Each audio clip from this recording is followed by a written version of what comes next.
Hello guys, welcome you to Kyra classes. This is my third lecture of class 9th science, chapter number 6 tissues. Lecture 2 में हमने animal tissues के दो types पढ़े थे जिनका नाम था epithelial tissue and connective tissue. आज की वीडियो में हम पढ़ेंगे जो बाकी के दो रह गए थे, muscular tissue and nervous tissue के बारे में। तो स्टार्ट करते हैं मस्कुलर टिश्यू से। मस्कुलर टिश्यू जो कि थर्ड टाइप है एनिमल टिश्यू का, फर्स्ट और सेकंड टाइप हम पढ़ चुके हैं जैसे कि मैंने अभी आपको बताया था। फर्स्ट था एपिथेलियल टिश्यू एंड सेकंड था कनेक्टिव टिश्यू। तो ये दोनों टाइप्स जो हैं वो हम पिछले लेक्चर में पढ़ चुके हैं। तो स्टार्ट करते हैं मस्कुलर टिश्यू से। Muscular tissue consist of elongated sales also called muscle fibres. जो मस्कुलर टिश्यू है या मसल टिश्यू है, इसमें क्या होते हैं, इलोंगेटेड सेल्स होते हैं, बहुत लंबे लंबे सेल्स होते हैं, इलोंगेटेड होता है उनका स्ट्रक्चर, और इस वजह से इन्हें हम कहते हैं muscle fibres. This tissue is responsible for movement in our body. अब ये जो मस्कुलर टिश्यू है, इसकी वजह से ही जो हमारी बॉडी में मूवमेंट होता है वो इसी टिश्यू की वजह से होता है। Muscles contain special proteins called contractile proteins which contract and relax to cause movement. अब ये जो मसल्स हैं हमारे, उनमें स्पेशल प्रोटीन्स होती हैं जिन्हें हम कहते हैं कॉन्ट्रैक्टाइल प्रोटीन्स। कॉन्ट्रैक्टाइल प्रोटीन्स की अगर मैं बात करूं जैसे एक्टिन, मायोसिन, तो ये थोड़ा डिटेल में हो जाएगा। फिलहाल नाइन्थ के लिए बस अभी इतना ही पता होना चाहिए कि हाँ, कॉन्ट्रैक्टाइल प्रोटीन्स होती हैं जिन्हें स्पेशल प्रोटीन्स कहा जाता है। ये क्या करती हैं, ये कॉन्ट्रैक्ट होती हैं और रिलैक्स होती हैं, जिसकी वजह से क्या होता है, मूवमेंट होता है। तो contractile proteins when relax and contract, तो या व्हेन कॉन्ट्रैक्ट एंड रिलैक्स, तो उसकी वजह से क्या होता है, मूवमेंट होता है। यहाँ पे आप एग्जाम्पल्स देख सकते हो मस्कुलर टिश्यू में। अब मस्कुलर टिश्यूज तीन टाइप के होते हैं, स्केलेटल होता है, सेकंड स्मूथ मसल्स होता है, थर्ड कार्डिक मसल्स या हार्ट मसल्स भी हम कहते हैं। तो यहाँ पे डायग्राम में आपको दिखा रखा है smooth muscles and cardiac muscles.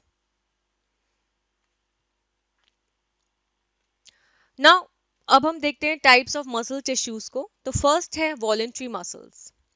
It helps in voluntary muscle movement. तो वॉलेंट्री मसल्स क्या करते हैं, जो भी वॉलेंट्री मसल मूवमेंट है उसमें हेल्प करता है। वॉलेंट्री मसल मूवमेंट मतलब जो हमारे इच्छा अनुसार होता है। तो अगर हमें कहीं जाना है तो ये हमारे विल पे है कि हाँ हमें जाना है, या मैं जाना चाहती हूँ या नहीं जाना चाहती हूँ। तो उसमें जो मूवमेंट होगा तो वो उसके लिए रिस्पॉन्सिबल है voluntary muscles. So it helps in voluntary muscle movement and locomotion. Movement में हेल्प कराता है, लोकोमोशन में हेल्प कराता है voluntary muscles. Muscles present in our limbs move when we want them to.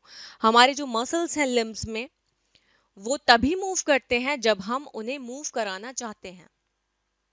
जैसे मैंने अभी आपको एग्जांपल बताया, अगर मुझे अभी कहीं जाना है तो वो मेरे इच्छा अनुसार वाली बात हो गई कि मैं जाना चाहती हूँ। तो अगर मैं जाना चाहती हूँ तो ऑब्वियस सी बात है उसमें क्या होगा, वॉलेंट्री मसल्स इन्वॉल्व होंगे और वो हेल्प करेंगे मूवमेंट में from one place to the other place.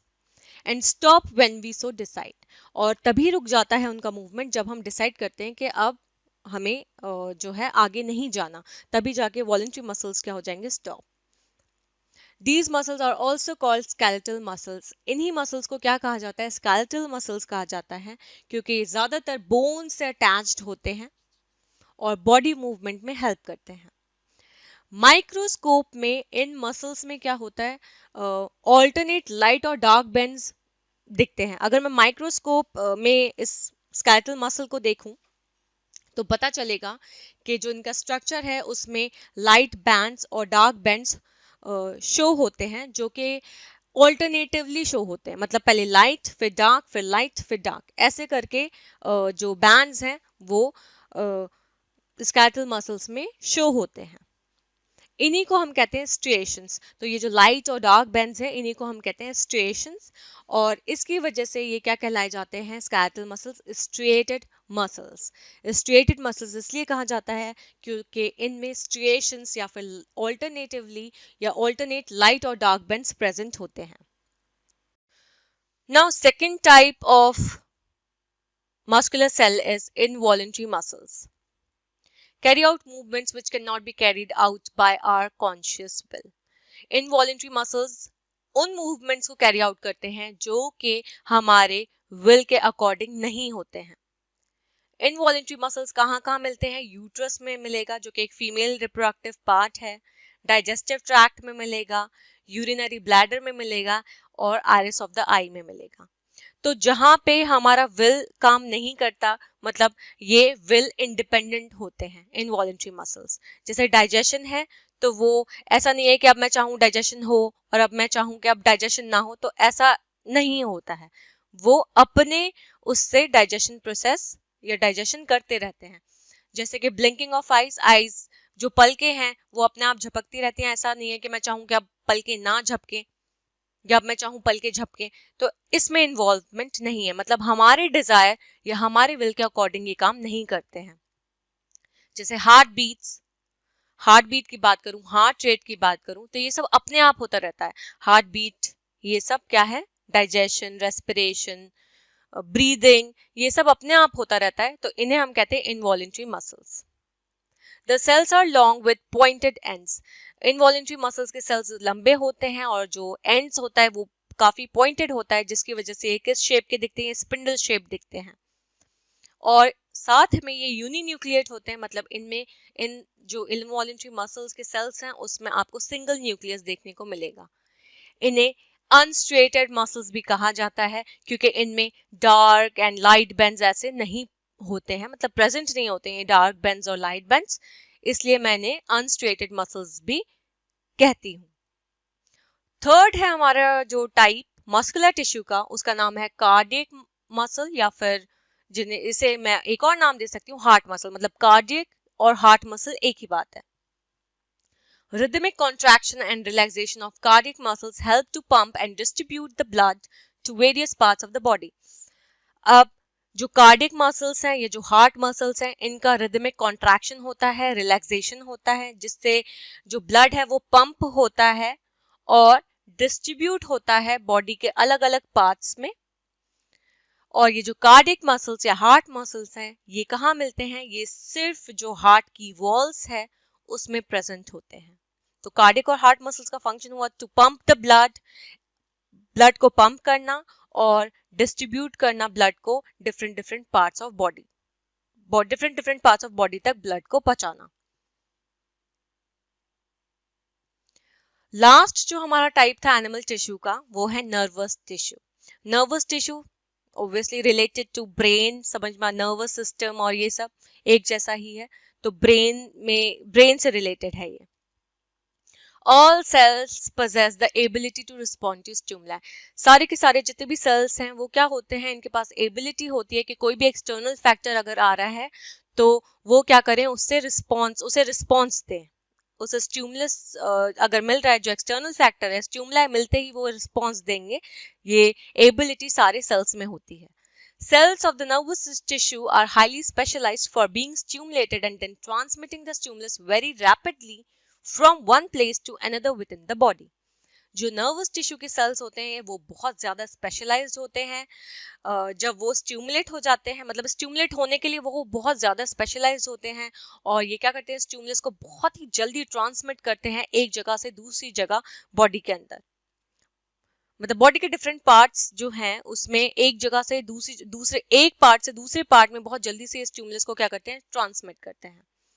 The brain, spinal cord and nerves are all composed of the nervous tissue. हमारा ब्रेन, स्पाइनल कॉर्ड जो है और जो नर्व्स हैं वो सब किससे कंपोज्ड हैं? वो नर्वस टिश्यू को कंपोज करती हैं। The cells of this tissue are called nerve cells or neurons. अब ये जो cells हैं टिश्यू के, नर्वस टिश्यू के जो cells हैं उन्हें मैं कहती हूँ nerve cells या neurons. A neuron consists of a cell body with a nucleus and cytoplasm from which long thin hair-like parts arise.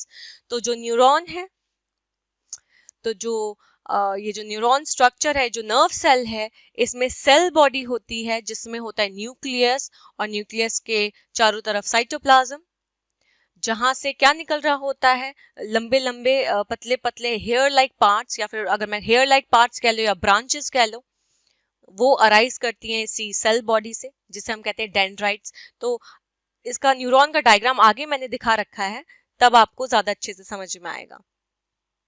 Usually each neuron has a single long part.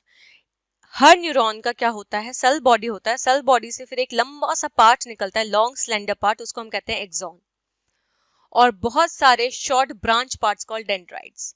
अब और क्या होते हैं, मैंने अभी आपको बताया था सेल बॉडी है, सेल बॉडी से ब्रांचिंग निकल रही है, या फिर मैं कह सकती हूँ long thin hair like parts निकल रहे हैं, जिन्हें हम कहते हैं डेंड्राइट्स।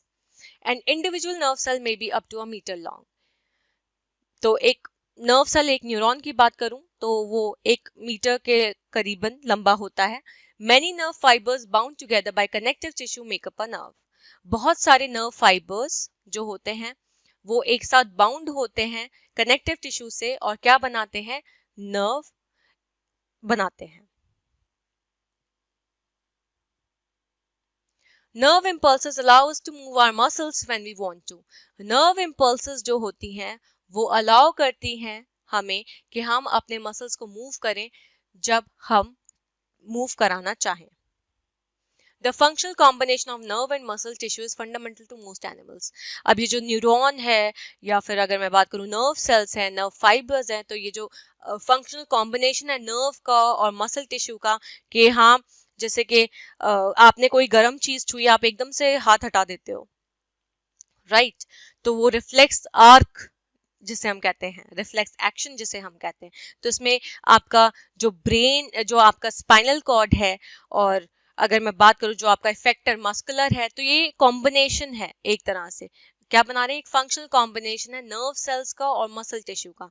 और रिफ्लेक्स आर्क में ब्रेन नहीं होता है, स्पाइनल कॉर्ड होता है जो कि फंक्शन परफॉर्म करता है। तो जो फंक्शनल कॉम्बिनेशन है नर्व और मसल टिश्यू का, वो ज्यादातर एनिमल्स में देखा जाता है। This combination enables animals to move rapidly in response to stimuli. ये जो combination है ये animals को बहुत जल्दी move करने में help करता है किसी भी stimuli के response में। जैसे कोई stimuli मिला, कोई external factor मिला, तभी उसने response दिया, और वो response किसमें, कैसे उसने response दिया, उसने बहुत तेजी से move करके response दिया उस stimuli को। अब यहाँ पे आप देख सकते हो न्यूरॉन जो कि एक यूनिट है नर्वस टिश्यू का डायग्राम, यहाँ पे आपको अच्छे से समझ में आएगा। तो आप देख सकते हो ये जो ऑरेंज पार्ट है वो सेल बॉडी है, सेल बॉडी में बीच में न्यूक्लियस है, साइड में ये जो ऑरेंज पार्ट है पूरा ये साइटोप्लाज्म है, और ये ग्रेश पार्ट न्यूक्लियस है। देन आप देख सकते हो यहाँ पे डेंड्राइट्स शो कर रखे, जो ब्रांचेस है या लॉन्ग हेयर लाइक पार्ट्स हैं, इनको डेंड्राइट्स कहते हैं। देन सेल बॉडी से क्या निकल रहा है, एक लॉन्ग स्लेंडर पोर्शन या पार्ट्स निकल रहा है जिसे एक्सॉन कह रहे हैं, और लास्ट में क्या हो रहा है, नर्व एंडिंग टर्मिनल्स दिख रहे हैं आपको, छोटे छोटे ये जो बटन टाइप स्ट्रक्चर्स हैं, इसी को हम कहते हैं नर्व एंडिंग। तो ये एक सिंपल स्ट्रक्चर है न्यूरॉन का, जो कि क्या है, नर्वस टिश्यू का फंक्शनल यूनिट। आज की वीडियो में हमारा ये पूरा चैप्टर टिश्यूज कंप्लीट हो चुका है। आई होप आपको वीडियो समझ में आई हो। Thank you for watching and please subscribe my channel for more videos. Thank you.